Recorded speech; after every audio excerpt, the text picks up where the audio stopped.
Omukoro gwo kugaba ebitanda ebi gwakorerwa hambuga nkuru za district ya Rwampara gwayebemberwa omunyeshengero wa Rwampara East Julius Tusime Karuhanga hamwe n'omunyeshengero kazi wa Rwampara More Musime Asimwe bakwatanise hamwe n'abebembezi ba district. So I want to thank you very much, our MPs, for being our eyes, for being our ears, for being our brain, for being our hands at that national level. It is not only beds that these people have brought to Rwampara. There are so many other issues, so many other things that have been lobbied for us. Itaho twizira nyenda kusime nkwatanise ejo kugira ngo muraka kutugambira nkonka hashasha munonga nkati ngamarwaro gitu ga health center siri ugabe ngarake ngombe bitanda umwe tugambire nzo twiruka twasa kurete bitanda 30. Ebitanda 30 ebi byahebirwa rya Bugamba Health Center ya Kana hamwe na Rukaraba Health Center ya Kashatu batironi rwa ryekanisa ya Mwizi hamwe n'irikirizi ya Rwenyaga kandi Nyaruhandagazi Health Center ya Kashatu nayo yahereze kutunga ebitanda 30. Bene bindi bize Bugamba hamwe na Mwizi Rukarabo then na Nyaruhandagazi nayo tube twagihire byingi yebogire tekwetaga bitanda bindi eki nakamanyiso ngu ebindi nabyo biriyoni bije Nsima mnonga abebembezi ba Rwampara ahabo kuba itenka nkaba members ba parliament turi abashaki konka kwa kushakawa ebintu wabikwatsa omuntu orukurientanda ngo basa kutatunga kiwaba no yenda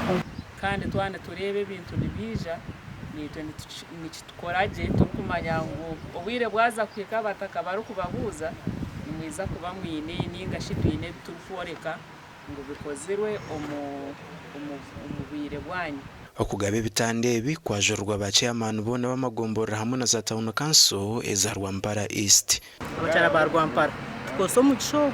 okusima MPs bitu okusima government kandi twejunise eba twanko mu gisho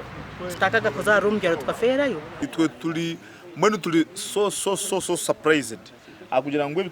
bi expectinga ngo nibasa kwija Mwizi mwene hati twatandika kubyira kitubirani omugandi bwanyuma y'abatura ku rugom district ya Rukungiro kugumana betombu itahabo kuburwa mizi abebembezi barugayo barambura project ya mize ya Kahenge okureba enshonge garemise kwikomo ba project eje katanduko mu 2016 kandi kabeshemerere ko mu 2017 mu kwezi kwa mwenda kongana hata abatura tubakatunga gamizi kandi obikamara billion 24 kuhabire kwa sharamu twaza Kampala na engineers ba head office twasta matwari bangu sunufant keka alternative wenda bamisigaga bakola ndo bali batukambi tukola so kude kukasabantu yes wari obuzibu nenda shimo wotegena masokola ki mukubutereza mwene bagezeho bakora mizi gawe nitwe tucemererwe RDC Nsubuga yayongera yagira ngo project eje katungamo buzubu aho yashaba abantu kugira kugumisereza ngo kwezo kutaka hwire no baba batungira mizi Nature was a national water cha eja igezeza kukora abantu pipes zikinga zipresinga katachire cyagwaho ne ko cyakoze cyicikora banga yona cyo yabire bitarije bariyo no babigarukamo kwenu ya shuwa nziba kuhereza amizi hati kuba ratandika kupampinga